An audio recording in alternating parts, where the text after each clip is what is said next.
Thank you, Lahia. Like Lahia said, I know myself, really excited for this session. It's not often that you get to have a conversation with three such esteemed business leaders as we have here on the panel today. We're talking about rebate management transformation and the journey that these three businesses have been on in that regard.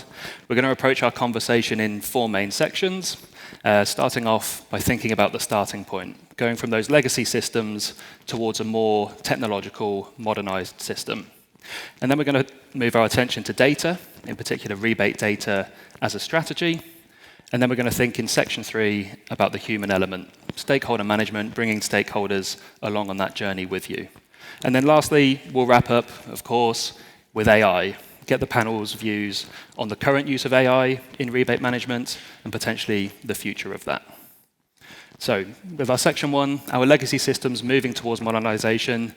Paul, if you don't mind, I'll come to you first with our first question. Just thinking about that tipping point. Most businesses arrive at a point in time where they think something needs to change. Our existing legacy systems aren't fit for the task. What did that look like for you? Thank you. I probably have to explain a little bit about SIG, really. So over the last 30 years, I say SIG has probably acquired around 50 or so businesses. So bringing those together into one amalgamous business, it was quite loose from a rebate point of view. It worked from a trading point of view, migrated onto ERP systems. Within SIG, there were 3 operating companies. Across those operating companies, there were 10 business units, 3 accounts teams, each responsible for the rebate process. I could probably stop there really in terms of where the tipping point is, but there was everybody could create their own agreements. They were very difficult to calculate. There were 2 different legacy databases. There were hundreds of workbooks, or spreadsheets by another name, really. So what was the tipping point? Well, all of it, really. It was the lack of control, confidence in rebates, poor visibility, risk. It was just risk. So about 8 years ago, that's when we came on board with Enable, and that allowed to bring all of the rebates across the business in one controlled manner. And here we are today. So the tipping point was all of those things, all the things going wrong from 50 or so different acquisitions. Yeah. The story of complexity and risk. Leanne, how does that compare to your experiences around the tipping point? So I guess probably about 8 years ago, we haven't been with Enable 8 years, but 8 years ago we decided we were going to really ramp up, I suppose, business transformation in our company. It's a very old company and we do a lot of things manually.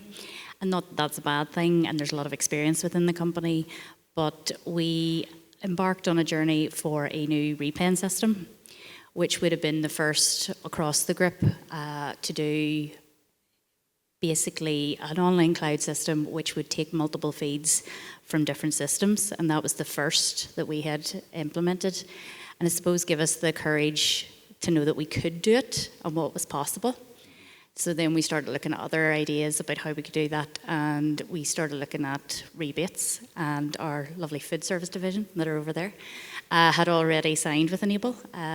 So they had obviously given their feedback on how they were using it and had seen real results. So in the interest of aligning food service and wholesale, we went with the same system. Excellent. And Spencer, yourself? That tipping point, that starting point when it comes to moving towards modernization in rebate management? Yeah, I think for me it's really about 2 things. So it's about simplification, and it's about transparency. And one of the things that I've seen, not just in the business that I work in today, but also in many businesses, that we have a huge ability to make everything as complex as we physically can. And the presentation earlier on AI about how quickly things are moving, etc., add complexity into that, and it just then becomes, quite simply a profit hole for the business. And similar to every business, we've got 66 different ERPs that don't talk to each other, and. And the tipping point for us was just simply, can we get a single source of truth that we can act on really quickly, that's fact-led, that can allow us to make better fact-based decisions? And that's what led us to where we are today. Absolutely. Thank you. Leanne, I'm going to come back to you, if that's okay. Just on the idea of building a business case for this modernization, I think we can get quite tied to our legacy systems. I remember the spreadsheets that I used to work on. They were like my babies, and I really didn't want to be dragged away from them. But there comes a time where that has to happen. And once you've had that penny drop moment, that tipping point, and you've accepted that, from your point of view, modernization is required, how do you build that business case to convince your other internal stakeholders of the same opinion? So I suppose it's twofold. So our main focus for the business case was around our customers. So we had a customer rebate system which was very old. And what happened was it would take around 2 weeks after the promotion ended before we could actually give that money back to our retailers. So we have over 500 customers who rely on their cash flow. So what we really wanted to do was make that cash flow quicker for them. So if we could deliver that cash flow faster, then they would essentially buy more, or they could take more of a punt, I guess, on some of the promotions that were coming up, and they could invest more. So that was our primary. And then I suppose what Spencer was saying there about making things very complicated, having a system and looking at your processes and having ways of working that doesn't allow that to happen in a lot of cases was really key to us. So really customer first in our retailer end, and then yes, it is nice to have a system that really controls your internal processes. Sure. And so the business case took care of itself to some extent. Well, yes, our customers are, without them, we don't have a business. Of course. Yeah, absolutely. Spencer, your views on building the business case for this kind of a transformation process? Yeah, I think it's a really similar point, actually, which is, the business case often just sells itself. Because you can draw a direct line between investing in modernization, speed to value particularly, is a real key one. But also it really helped us with our customer metrics and ensuring that we can keep customers more sticky by just offering that faster turn of service. And then the other thing for me is, we've seen lots and lots of big businesses over the years disappear from the landscape because they just haven't kept up with the pace of modernization. And whilst this kind of all feels a little bit new and a little bit strange and a little bit weird, I think, again, the business case is there for all to see, which is if you don't do some of this stuff, then, our peers will do, which will mean they will offer a much better service to our customers. And similar to Leanne's point, once the customers start moving away because there's a better service, then, you're in a real pickle. But ultimately, if I bring it back to the complexity point earlier, I think, we identified well into the 7 figures of just supplier rebates that we weren't claiming just because we didn't have that single source of truth. So whilst there's a very clear financial benefit for doing this, actually the customer benefit also drives the business case as well. Absolutely. So a necessity, not just a nice to have. Absolutely. Yeah. I'll stick with you if I can, Spencer, and just think about that reputation for rebates being a bit of a back office task. Obviously something I resist. I've spent years working in rebates, but it does have that characterization somehow. How has technology, how has modernization helped you to bring it forward into more of a front office strategic lever for the business? I think the notion that it was back office work is absolutely true, because it was and still remains a bit of a black box. A lot of that's down to the complexity, both on the supplier side and also the customer side for me. And actually, I look at myself 10, 15 years ago, I wanted to make sure that I kept all of that information to myself because that allowed me to have a better lever within the organization. I think because we've now got systems such as Enable that give us that single source of truth, which means we can make fact-based decisions much, much quicker than we did historically. Actually, what I personally realized a few years ago is that we can actually use that to grow the business. We can use it to make these fact-based decisions that I keep talking about, to make really good, educated, in some instances, guesses but it really helps us drive into markets, support customers that we might need to invest in a little bit more, support suppliers, et cetera, et cetera, et cetera. And I come back to the same point. It's about getting that single source of truth that our sales teams can work from, our finance teams can work from, our operational teams can work from. And rather than everybody making those decisions in silos, they're making those decisions with the data in front of them. And I think one of the key things that Andrew referenced earlier on is that importance of time. And for me, that's the speed to value. And I think the transparency that the systems give us now really help those decisions and therefore really help the businesses going forward. That's great. And I'm sure lots of points there that will resonate around the room. Paul, how about yourself? How does those points around back office work to strategic levers resonate at SIG? Again, I echo some of Spencer's points there, really. But if I look back in time, category managers used to tell me these deals were win-win. It was great. We used to get a blob of money, come in, couldn't marry that up with what we expected. Didn't feel like a win-win at that point. Very difficult to interrogate.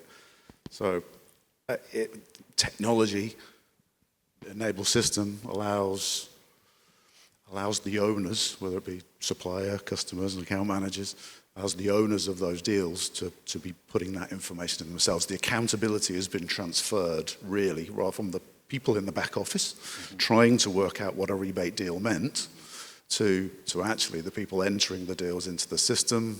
They can see the impacts of what they're going to do, forecast that forward before they press the button to go and get that approval to get that through. I'm the data guy, right? So we've also seen an explosion of data, Yeah. Whether it's a data pool, a lake, a warehouse, whatever it may be, AI coming along with even bigger pools of data. So really, by structuring, using a system to structure those rebates, allows the granular level information to come out, to feed into the sales feeds, to feed into other data that comes out of ERP systems or CRM systems or whatever it might be, to give us more insight into granular level, end-to-end profitability of customers, of product groups, what ultimately leads to better data-driven strategic decisions. That's a fantastic segue into our second section on data. Obviously, as you say, you are the data guy, Paul, on our panel, with your job role and the team that you lead. And you've touched on it there, the process of preparing data, getting it ready to go into a rebate management system so that you can get the right outcomes once you start to use that system. Did the process of transformation in rebate management, moving towards using Enable, teach you anything about data preparation around rebates? Yes, lots.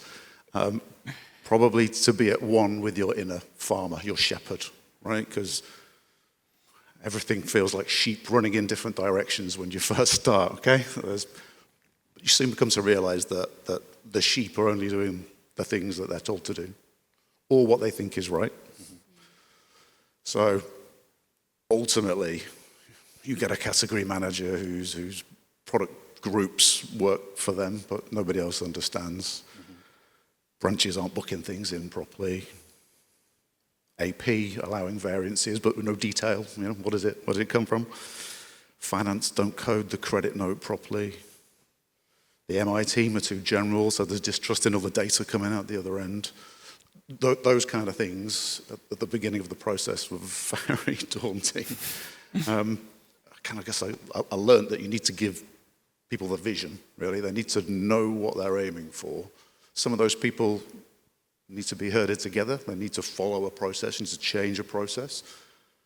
Some of those people need to be separated out into a different pen. They need to lead the process. They need to start it, and they need to get it right. Or people at the end of the process actually needs the information correctly, accurately at the end. So, learn quickly to treat different people different ways, understand the problems. And if you've got all those people in the room collaboratively, then if there is a problem, one of them knows where it is. One of them knows how to fix it. And I guess the biggest area for me is once we identify that problem, fix it at source. Don't work around it somewhere, because somebody will leave, somebody will go, and you won't understand what that was. So fix it at source. And of course, the people in the room will be able to do it. It's just a case of tweaking or changing a procedure. And over time, it gets better. Honest. Leanne, I saw you nodding along there to a lot of the points that Paul was raising. Similar experiences at Henderson Group? Yeah, I think on the supplier side, we thought we knew what we were doing, but actually there was an awful lot of gaps rather than inaccurate data. And just funny about some, it's not a very nice story, but we had one of our commercial team who fell ill. He's fine now. But when he was out for about 6 months, it was a nightmare. We just didn't know what was in his head.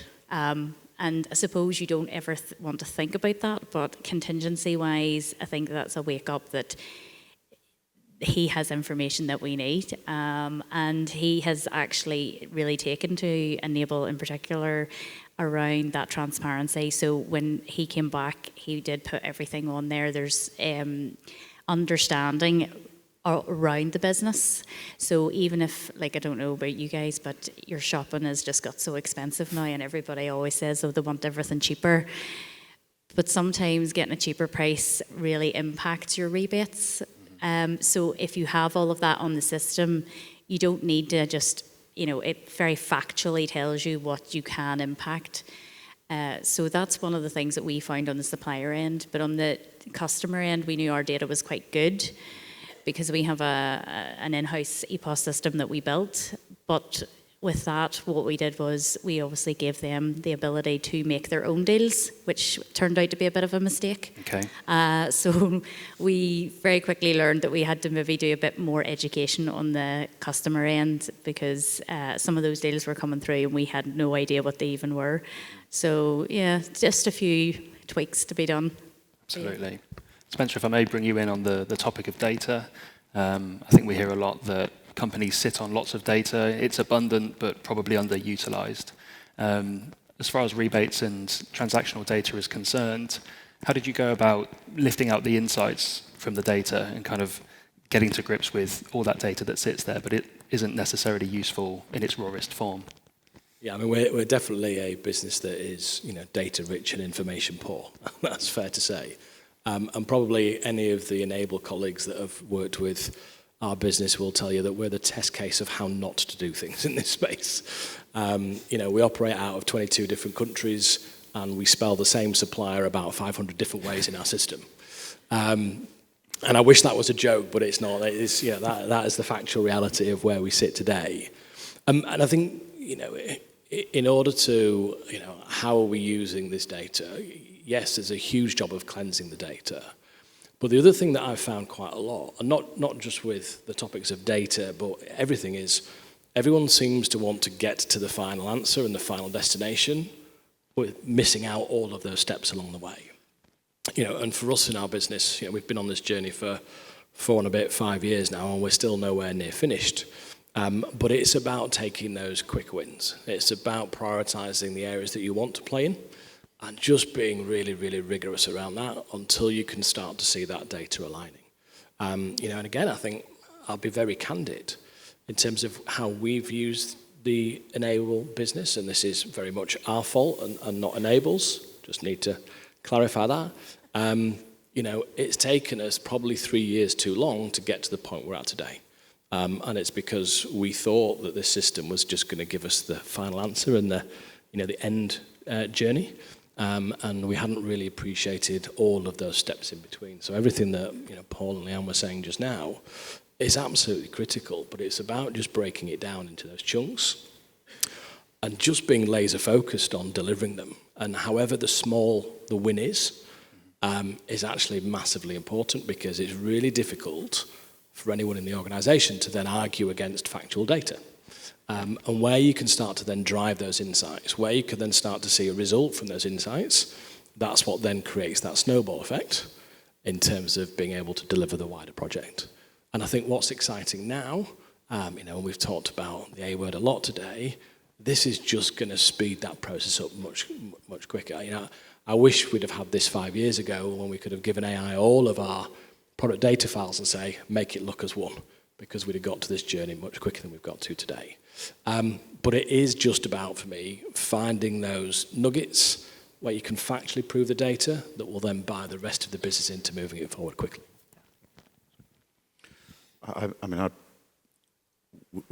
What data is important? It's the it's the transactional stuff. It's stuff that's going to get you the end to end. It's the stuff that's going to tell you whether you're profitable. That's the given, isn't it? I mean, I like to look for the little bits that's outside of that that's going to help improve that accuracy, as you just said there. So the 500 suppliers, maybe somebody needs to go in the system and bring those together, or have we got the number of credits that's being raised, why those credits are being raised, because if you can improve that accuracy up the front, there is no variances. You don't leave anything on the table, or you don't know if you've left something off the table if you've got those credits in place.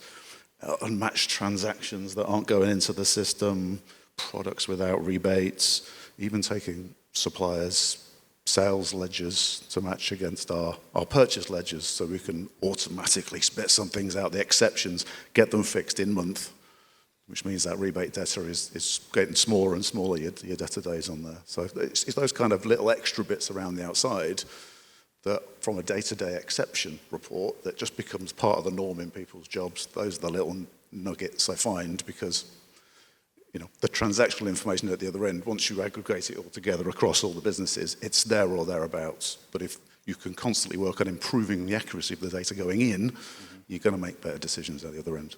Absolutely. Leanne, if I can come to you, I think it's really interesting what Spencer and Paul have said there about if you rush to the answer, then maybe people don't have the confidence in that answer. You need to almost show your workings and make sure that the good work has been done in the lead up to that answer, that outcome. How did you go about building trust in the outputs from your rebate management processes? I think if there's a reputation of inaccuracy or discrepancy in that space, then it's all the more important to do that trust building.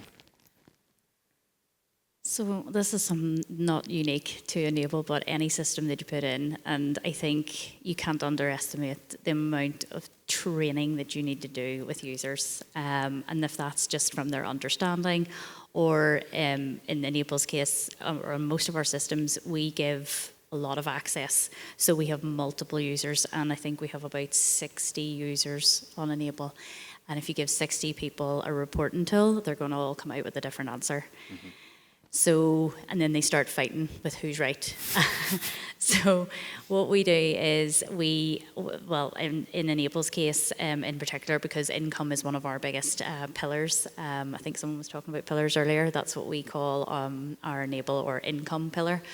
And we have one dedicated person for that, who is, I suppose, the expert or the go-to person. They drive all the initiatives that we want to do through Enable, any of the improvements. They are the go-to person. So if there's any disputes or any infighting, you go to Catherine, and Catherine will sort you out. It sounds like everyone needs a Catherine in their organisation. Spencer, if I can come back to you as we pivot away from the topic of data and towards collaboration, stakeholders. Effective rebate management involves lots of different departments being involved and working well together. What, in your experience of transforming rebate management, has been one of the main barriers towards those teams working effectively? So I think the big one for me, and it answers both, is trust. It's that word of trust. And again, I reflect earlier on my career where, I would keep the rebate number tucked away in my back pocket in a top drawer somewhere to pull it out when I needed it. And my finance director would not believe a word that I was saying, and he was quite right too, let's be honest. And as a result, it just builds that experience of mistrust.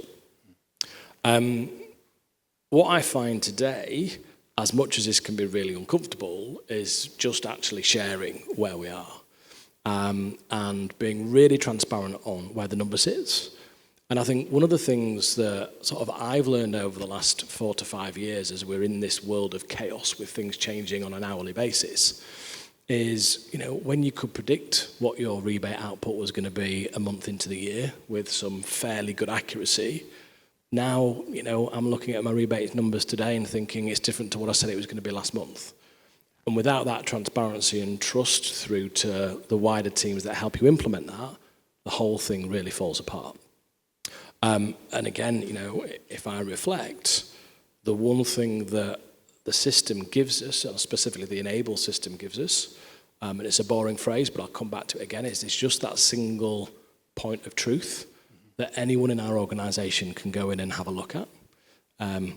Yes, you do get some challenges from that from time to time, which can make it uncomfortable. But also what that means is that you've got a whole team pointing in the same direction. And the one thing I'm absolutely clear on is, I'm typically the least intelligent person you're ever going to meet.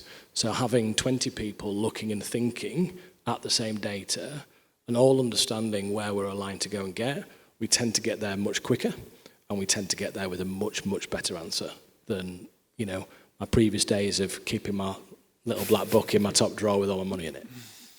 Clearly you've been brought around to the idea of collaboration between teams. Leanne, how about your experiences of collaboration? Have you encountered any barriers towards teams effectively working together? So that's daily for us. So we're quite a big organisation, so I think we're over 5,000 employees now. So we talk about change and AI in particular, and I don't like things changing, it's all moving too fast. Actually, the amount of people that you have is actually worse. Because you have a constant state of experience versus new people versus new ideas. And you become very siloed. I don't know if anyone's ever been to our site, but we're all in different buildings. We have hybrid working now. So getting everybody on the same page, getting something in the calendar for a meeting is impossible. So for the biggest alignment problems we have is getting people in the same room, talking the same language, and getting their ideas. And most of the time, if you do try to be as organised as possible and get your input in at the start of a project, is sometimes people don't take it seriously enough or input the way they should. And then it's only when you start coming to the implementation stage, then they start coming up with things that they would have liked and they wanted. So for us, it's more around getting together and being on the same page before we start and as we go through the entire project, and then understanding the impact on each other. So what we find is, some people, I don't know who, sometimes thinks that, Enable's maybe just like a big fancy calculator and you can just override it, and that's not the case. It does actual calculations in the background. There are deadlines that you have to meet. So it does really help steer people in the right direction, that they can't just, as you said earlier, make some deals up on the spot. And there are some rules. We are flexible, and it is flexible that we can do that. We've built that in, but it shouldn't be that flexible that, there are deals coming at you from nowhere. Brilliant, thank you. Shifting our attention away from those internal relationships, internal stakeholders, and towards our trading relationships. Spencer, if I can come back to you, just on that balance, now that you've transformed rebates and we've talked about them being a more strategic lever, having better visibility, better information, how at Rubik's are you kind of balancing off the use of rebates for short-term margin gains versus longer-term relationship building? I think the first thing I would say is it's always a balance, right? Because, probably everybody in the room has got some form of number to hit at some point in their career. So, I think it always is a balance. If you go back 5 years, what you would probably find is in those needs of sort of urgent rebate numbers with suppliers, you would always go and visit the same suppliers, because the suppliers that are willing to give you a bit more. You know the suppliers that you can do a deal with, and the suppliers that actually just aren't prepared to support. What this gives us, though, is a really factual way to look at it. So, we can now calculate the conversations we want to have on a return on investment perspective. We might be 10,000 away from, the next rebate tier. We might be 100,000 away from a rebate tier, and actually we should switch our business elsewhere. So from a short-term perspective, the tool gives us some really, really good, quick, deep insight as to where we should focus our time. On the longer-term idea, though, it also helps us shape which suppliers have come with us on the journey over a period of time, and which suppliers are very transactional with us. And that helps us really invest our time in those suppliers that want to work with us, want to partner with us, accepting that on a day-to-day basis, daily trade is going to get in the way and we might get a bit of friction there. But we understand, over the last 4 or 5 year period, which suppliers have really been on that journey with us. So, every trading business will always have to balance those short-term and, medium to long-term goals. Again, 5 years ago, I think that was largely done with a finger in the air. And again, it just comes back to that fact-based, sort of negotiation tool that the enabled data allows us to access really quickly. But yeah, the question of balancing, near and far-term challenges is never going to go away. We can just do it quicker and much more sophisticated these days. Well, how does that compare to your experience at SIG? Yeah, very similar. I mean, the use of the watch lists to work out, which levels I get to, we're close to, what is the return on investment, all the same kind of stuff.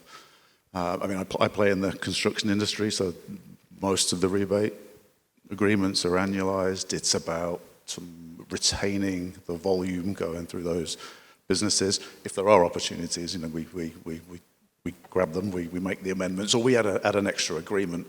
But really the short-term element is around contract support, SPAs,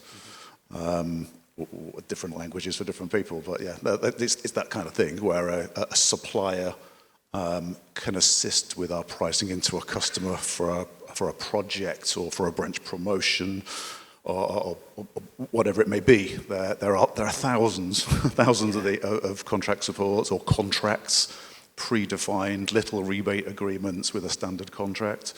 Andrew talked about them earlier. That's really where we look to look at the short term. The standard trading programs, they're really the volume drivers, and we review those regularly to make sure that they're in the right place. But the strategic stuff, can we take volume? Can we take it at the right price? Can it still be profitable? Mainly through contract support. Brilliant, thank you. Spencer, coming back to you, if I may, I think you mentioned earlier rebates have sometimes been seen as a black box in the past, kind of the content and the detail is unknown or maybe even unknowable. When we think about these external relationships with your trading partners, your suppliers in your case, where do you draw the line between, along the lines of transparency, in terms of showing too much, giving away some kind of competitive edge, but sharing enough so that can be a strong, functional relationship? It's genuinely a really good question because it's something that we're actually battling with at this moment in time. And we're battling with one of our sort of key suppliers, and probably battle's the wrong phrase. But it's really about, okay, how do we execute as quickly as possible? And I'll be honest again, historically my view has been you don't share any of that data because that data is then powerful, et cetera, et cetera, et cetera.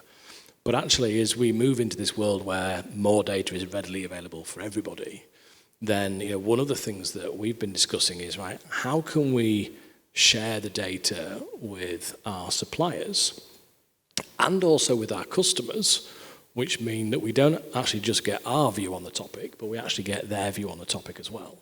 And actually over lunch, myself and one of our colleagues were referencing Andrew's comments from earlier of how we're linking the pricing together. So actually our colleagues on the ground can make those decisions really quickly.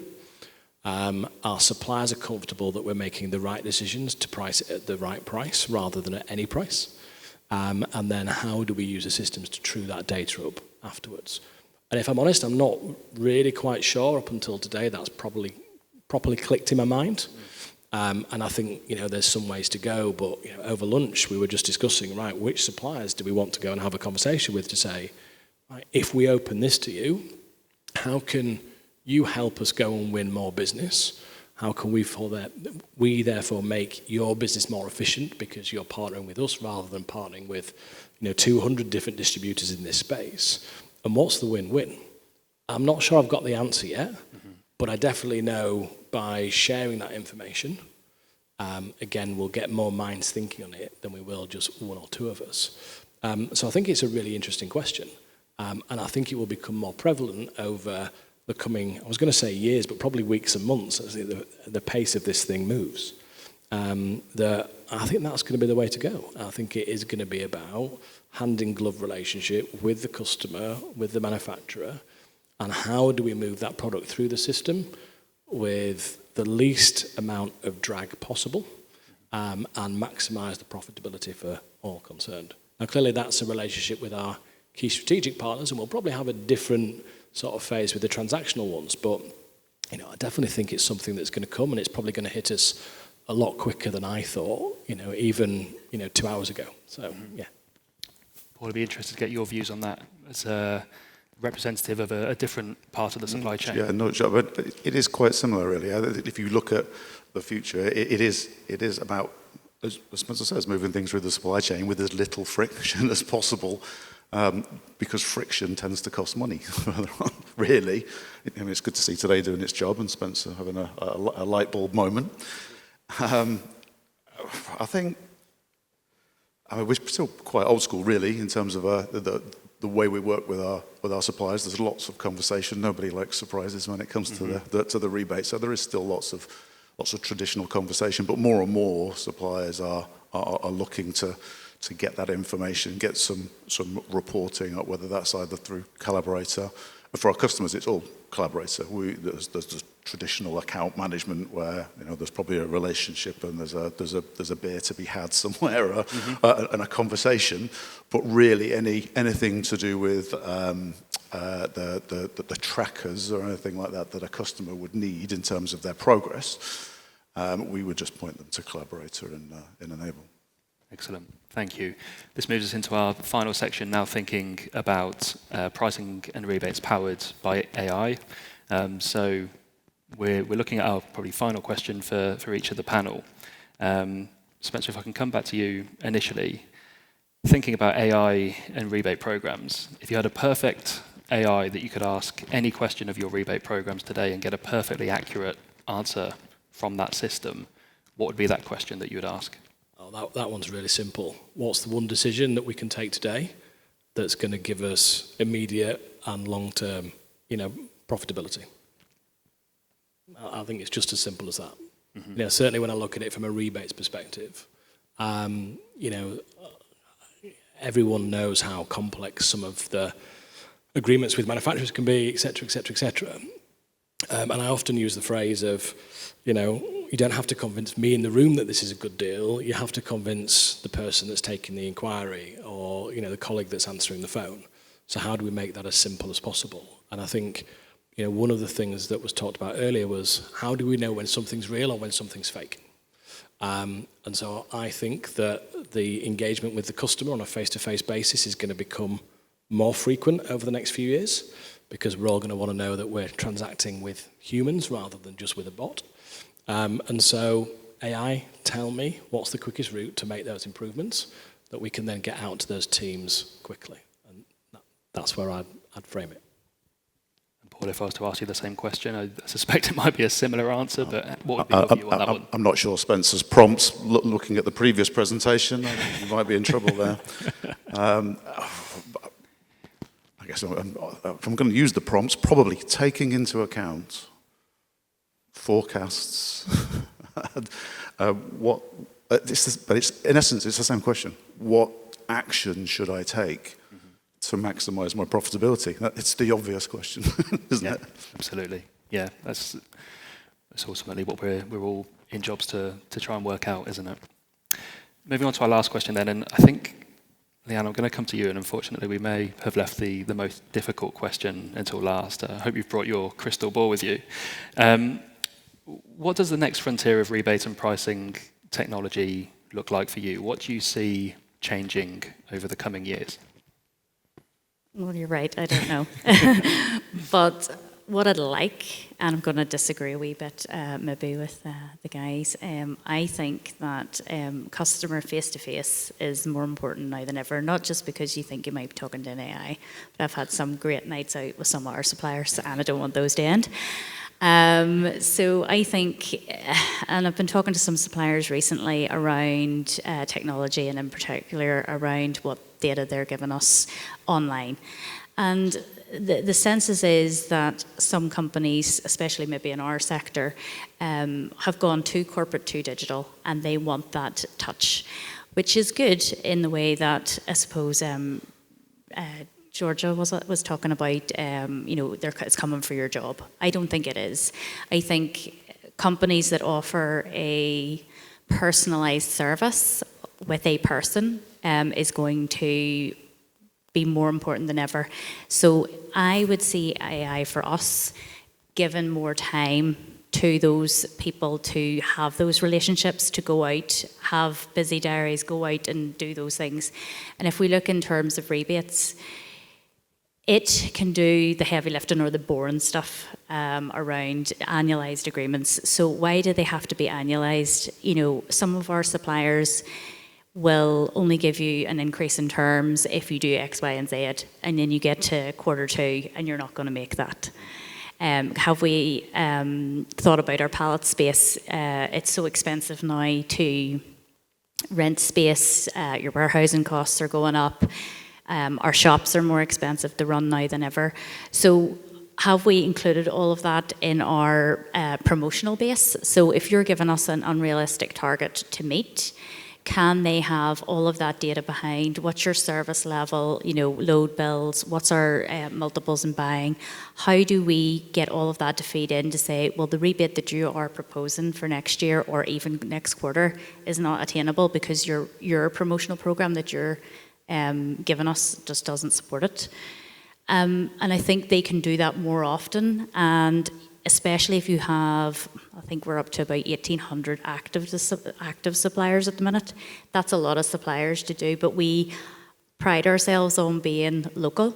So we have a lot of smaller local suppliers. So even though they're small, they can grow into bigger brands, and that's what we're all about. So I think for us, it's more about giving time to those guys and the insights to them quicker to have that face-to-face. That's what I'd like anyway. Absolutely. I think the perfect recipe seems to be a combination of the two. It's maintaining those human relationships, but using the AI to execute them and to make the most of them as we possibly can. That brings us to the end of the prepared questions, but would like to open it up to the room. If anyone has any questions for our panel before we close, please raise your hands and I'm sure they'll be pleased to take them. I think we have one over there. Hi there, it's Tom from Marshalls, so construction industry based. You've mentioned a few times around the importance of suppliers when it comes to achieving your strategy. If you were to pick one frustration that your suppliers kind of give you that don't allow you to make the progress you would like when it comes to pricing and rebate, what would it be? Shall I take that one? To be fair, I don't think it's just suppliers. I think you could equally label that question, us as customers. But again, I think it just comes back to that transparency and trust. Now, not with every single supplier. There's going to be suppliers that should be key partners. There's always going to be a little bit of friction there because we're both trying to do similar things. But it really, for me, just come back to that being transparent and. Referencing my conversation earlier with a colleague, one of the things that I was getting frustrated with was if the answer's no from a supplier, just tell me it's no, because we can then move forward and we can, do it in a slightly different way.